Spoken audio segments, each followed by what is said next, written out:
palavra de Deus é lâmpada para os nossos pés e luz para os nossos caminhos.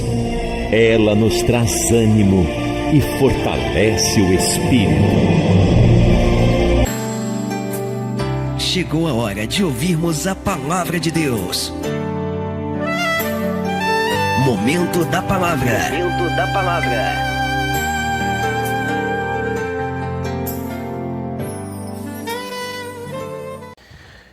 Hoje eu quero convidar vocês para meditarmos juntos em um texto do capítulo 5 do profeta Amós. Preste muita atenção a dois versículos que eu vou mostrar no capítulo 5. Amós, capítulo 5, versículos 21 e 23. Diz assim: aborreço, desprezo as vossas festas e as vossas assembleias solenes não me dão nenhum prazer. Esse é o primeiro versículo. O verso 23 diz assim: afasta de mim o estrépito dos teus cânticos, porque não ouvirei as melodias dos teus instrumentos. Que tristeza Deus ter que dizer isso ao seu povo. A gente vê uma palavra dessa e fica pensando, meu Deus, isso aqui esperava-se que Deus dissesse para o incrédulo, para o filho das trevas, para quem não tem nenhum compromisso com a fé. Mas Deus está dizendo essas palavras ao seu povo. Ele usa a expressão aborreço e desprezo as vossas festas. E, gente, aborrecer é odiar. Já pensou a gente ouvir que Deus está tendo ódio do nosso culto, o peso que é? A gente pensa que só quem tem ódio de culto é Satanás. E não é assim. Satanás tem ódio do verdadeiro culto. Satanás aborrece o verdadeiro culto de adoração a Deus. Mas qualquer culto que tenha o propósito de atrair a atenção do povo ao ser humano, já afasta a possibilidade de Deus se agradar desse culto. No caso aqui, esse tipo de culto que não agrada a Deus o aborrece. O faz ficar odioso daquele tipo de culto. Então, muita gente que diz assim, Satanás está com raiva desse culto. Satanás está odiado com esse culto. Às vezes nem está. De canabada racha. Isso é muito sério. Muito sério. Às vezes alguém diz assim, eu vou repetir, o diabo está se levantando contra esse culto. Porque nada está dando certo nesse culto. Às vezes nem é o diabo que está se levantando contra aquele culto. Às vezes é Deus mesmo quem está pondo empecilho para aquele culto não acontecer. Aquele culto que é feito dizendo que é para ele, que não é para ele. E às vezes a pessoa que está para fazer aquele culto só não diz que o culto é para o diabo ou para si mesmo porque vai espantar as pessoas. Então usa o nome de Deus para fazer um culto que não tem nada a ver com Deus. Por isso que Deus está dizendo aqui, ó, aborreço e desprezo as vossas festas. Isso aqui está falando de culto, gente. As vossas assembleias solenes não me dão nenhum prazer. Quer dizer, se um culto não trouxer prazer a Deus, então Deus vai desprezar esse culto. Você vai perder tempo em fazer esse tipo de culto a Deus. Se você faz dizendo que é para Ele, quando isso não está causando nenhum prazer a Ele. E para completar, né, o versículo 23 diz assim: afasta de mim o estrondo, o estrépito dos vossos cânticos, porque não ouvirei as melodias dos teus instrumentos. Escute uma coisa, Deus é musical. Os céus têm um coral, tem corais de anjos, louvando e adorando a Deus. Deus é o autor da música, do instrumento. E quando alguém está tocando o instrumento e cantando, aquela melodia agrada a Deus, quando é feita para Deus. Mas quando esse culto é feito sem que Deus seja o foco, então Deus diz que afastado seja dele esse estrondo, esse barulho desses instrumentos. Não tenho nenhum prazer, não ouvirei as vossas melodias. Afasta, afasta, afasta de mim. Eu fico aqui a imaginar, queridos, quantas vezes Deus tem que dizer isso no domingo à noite? Quantas vezes Deus tem que dizer isso na sexta-feira à noite? Quantas vezes Deus precisa dizer isso na quarta-feira à noite, nos cultos das nossas igrejas, os cultos nos nossos templos? Quantas vezes Deus não está e nós pensamos, somos convencidos por nós mesmos que Ele está ali? Olhe, preste atenção. Deus não está em todo tipo de culto. Para Deus se afastar de um culto, não é preciso que se coloque ali um bezerro de ouro, uma serpente de bronze, uma imagem de Nabucodonosor. Não. Para Deus se afastar de um culto, só precisa a melodia não ser para Ele, a atenção não ser totalmente para Ele. Se isso acontecer, se a atenção, o foco do culto não for o Senhor, então Ele despreza o culto e se afasta do culto. Não ouve a melodia, não ouve a oração, não ouve nada ali, não atende a nada, porque Ele está longe, está afastado. Mas o que é que pode causar isso? O que é que pode causar esse ódio em Deus, em um culto? Já falei, quando esse culto não é para Ele. Quando existe ali um outro ser, um objeto que não é Ele na hora daquele culto. Compreendeu? Então, meu amado irmão e minha amada irmã, minha pergunta é: que tipo de culto nós estamos fazendo ao Senhor? Que tipo de culto, que tipo de melodia nós estamos fazendo nos cultos? Porque a questão aqui, meu filho, não é só ir fazer o culto. É que tipo de culto nós estamos fazendo. Aqui nós temos hoje, no mundo, pessoas que encaram o culto da seguinte forma: tanto faz ir como não ir. E outros que vão, mas não sabem o que vão fazer, o que vão levar nem o que querem receber. Esses dois grupos de pessoas estão em extremidades erradas. Há aqueles que não se alegram em nada de estar na casa do Senhor. E aqueles que vão, mas que seria praticamente melhor nem ir à casa de Deus, porque eles vão e escandalizam mais do que se não fossem.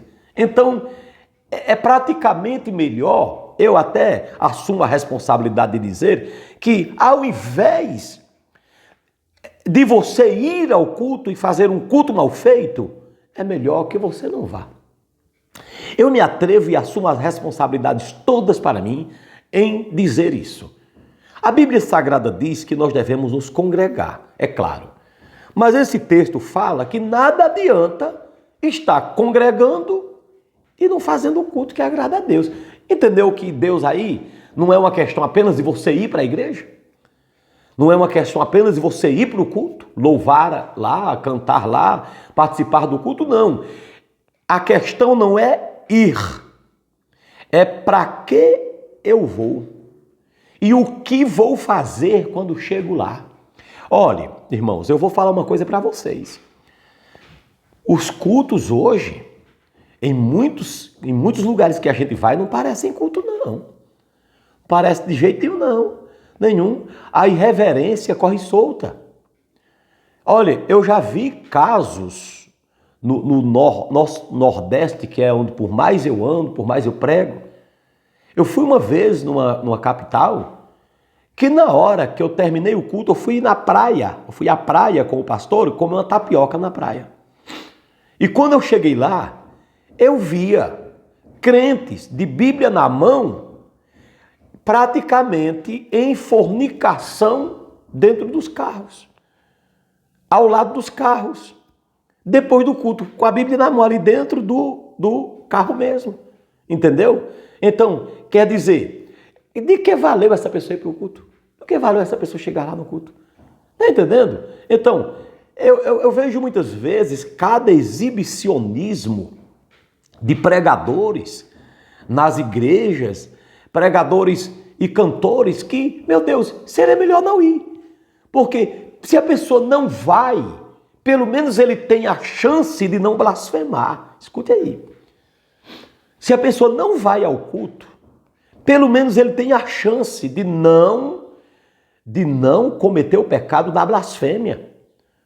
O pecado do culto mal feito.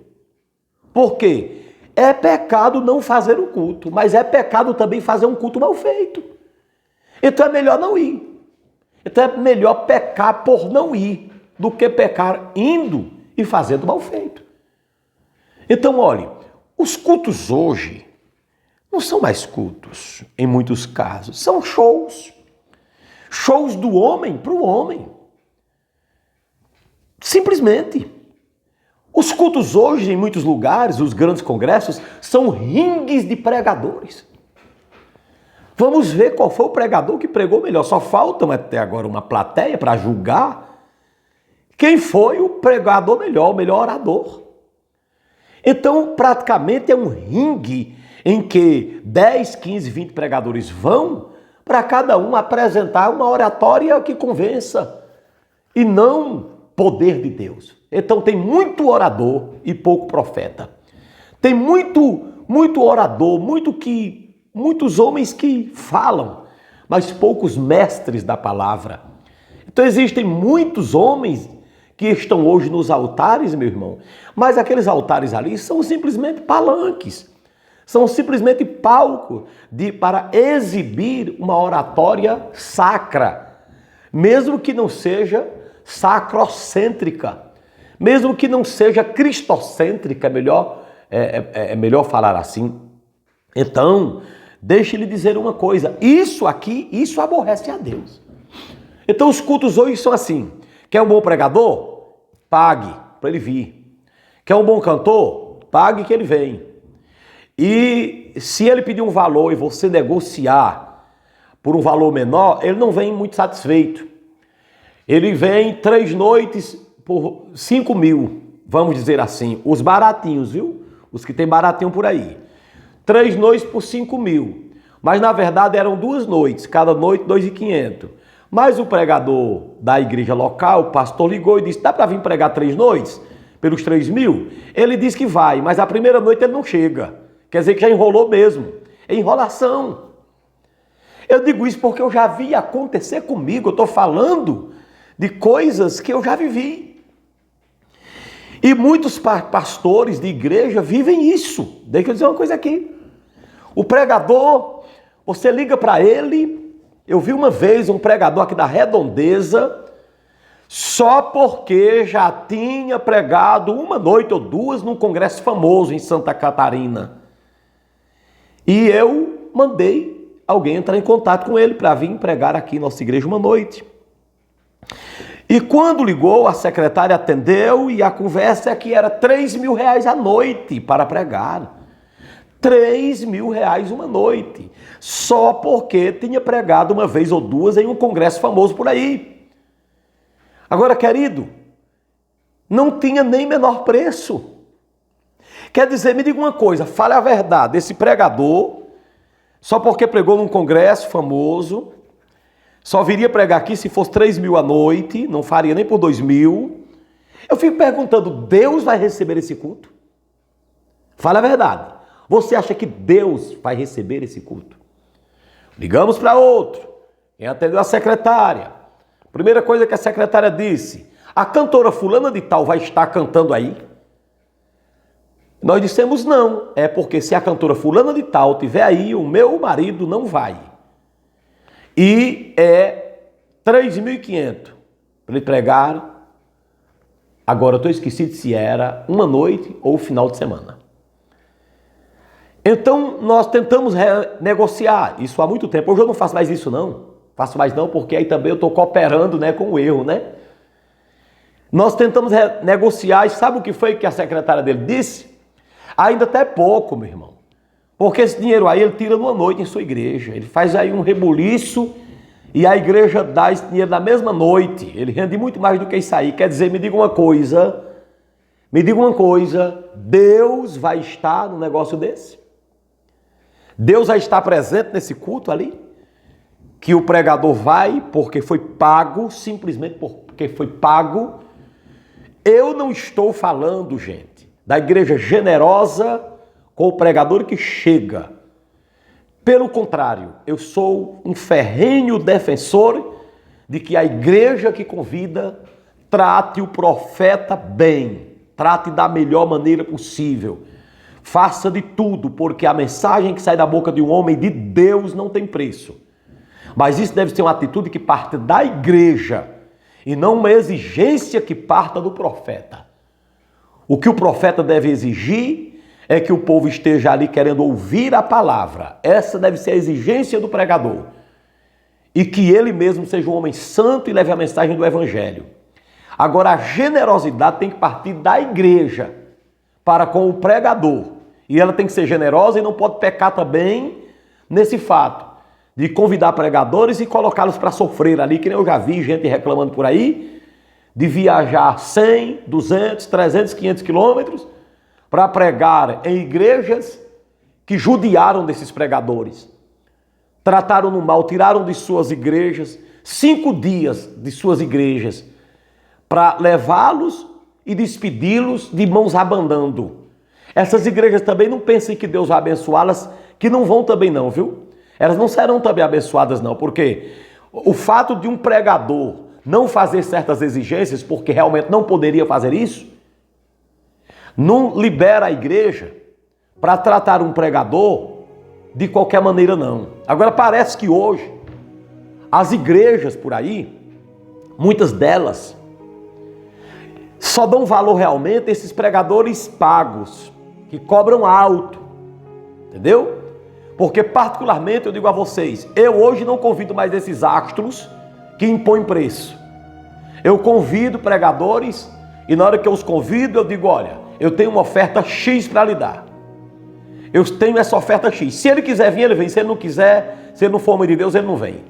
Entendeu? Tem deles que são homens de Deus, mas têm agenda. Não podem atender. Então na hora que eu convido, se não for um amigo pessoal meu, eu digo, olha, liga aí e diga que a igreja tem uma oferta missionária para dar para ele vir pregar. Para dar para ele depois que ele pregar. É isso que eu quero dizer. Não pagando a mensagem. Eu sei como é a linguagem que eu mando falar. Entendeu? Mas ligar para uma secretaria de um pastor, perguntar quanto é a noite, quanto é a hora, quanto é o final de semana, eu não pergunto mais isso não. Há muito tempo que eu não faço mais isso. Tá entendendo? Há muito tempo que eu não faço mais isso. Agora também tem uma coisa. O que eu quero dizer é o seguinte, quando eu convido eu honro. Porque a Bíblia manda honrar aqueles que dão honra. Entendeu? Esses devem ser honrados. Então você que é pastor de igreja, quando você convidar um pastor para pregar em sua igreja, trate ele como homem de Deus. Não trate ele como escória da sociedade, não. Mas eu quero dizer uma coisa a você que está me assistindo. É muito sério que hoje as igrejas que me ligam perguntando quanto é que eu cobro, Quando eu digo que não cobro nada, poucas delas me ligam depois perguntando se dá para eu ir e fechando comigo para eu ir. Preste atenção. Muitas ligam e dizem assim: Bispo Amaro, quanto é que o senhor cobra para vir pregar? Aí eu retorno: meu irmão, eu não cobro nada. Eu só peço que a igreja banque as despesas de ida e de volta e oferta, se me der eu recebo, se não me der, tudo bem, não tem problema nenhum. Eu não cobro nada para pregar, o sangue de Jesus tem poder. Eu falo isso, tá pensando que agrada a alguns? Porque muitos deles, quando ouvem essa história minha, quando eu digo que não cobro nada, parece que eu passo a imagem de que eu não prego nada. Eu estou falando isso que acontece comigo e muitos pregadores que me assistem passam por essa mesma história. Já me deu vontade de eu dizer: meu irmão, é 5 mil que eu cobro por noite. Vontade carnal, que eu sei que isso não é de Deus. Mas eu já pensei, eu não vou mentir, de dizer é 5 mil para ver só a reação. Não para cobrar, entendeu? Não para cobrar, mas para ver a reação. Por quê? De 5 igrejas, digamos assim, que me convidam, perguntando quanto eu cobro, quando eu digo que eu não cobro nada, parece que eu já me desvalorizei.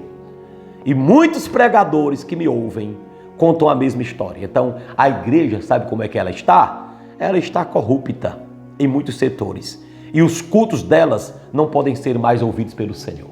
Deus tenha misericórdia da nossa nação e misericórdia do nosso Brasil. Deus abençoe sua vida.